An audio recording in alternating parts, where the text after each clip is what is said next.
नगरपंचायत सालेकसा येथील काँग्रेस उमेदवारांच्या प्रचारार्थ भव्य जाहीर सभेचे आयोजन करण्यात आले होते। या सभेत महाराष्ट्र प्रदेश काँग्रेस कमिटीचे माजी अध्यक्ष व आमदार नाना पटोले यांनी उपस्थितांना संबोधित करत सध्याच्या सत्ताधाऱ्यांवर जोरदार प्रहार केला। या सत्ताधारी लोकांना धडा शिकवा, अन्यायाला उत्तर मतदानातून द्या असे आवाहन त्यांनी नागरिकांना केले। सभेसाठी परिसरात मोठी गर्दी जमली होती। काँग्रेसच्या उमेदवारांना पाठिंबा देण्यासाठी कार्यकर्ते, पदाधिकारी आणि नागरिक मोठ्या संख्येने उपस्थित होते।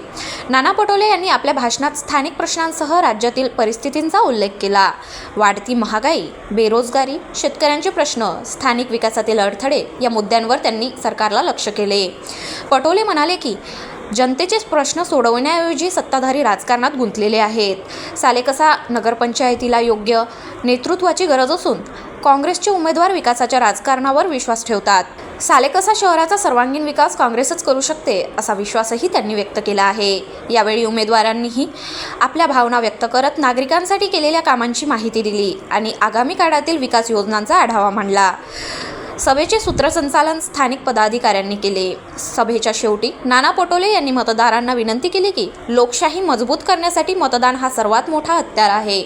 सालेकसाच्या विकासाला गती देण्यासाठी काँग्रेसच्या नगराध्यक्षपदासाठी विजय फुंडे व सर्व नगरसेवक उमेदवारांना विजयी करा असे आवाहन केले।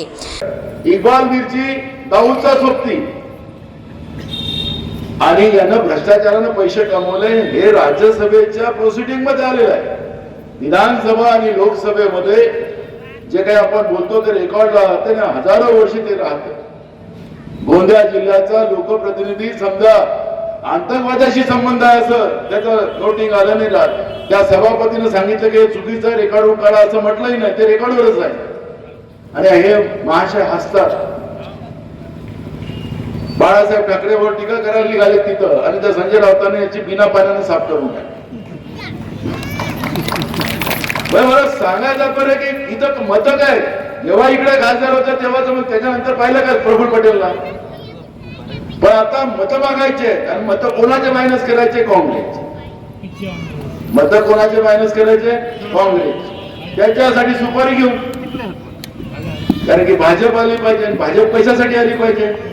आदिवासीचं आरक्षण संपवायसाठी, ओबीसीचं आरक्षण संपवायसाठी, जातीचं आरक्षण संपवायसाठी, हे जे वर्गीकरणाचा उल्लेख आता दिलीप भाऊंनी सेडूलकरचा सांगितलं त्याच्यासाठी भाजप त्याच्यासाठी आली पाहिजे। गाव माझा न्यूज करिता राधाकिशन छुटे, गोंदिया।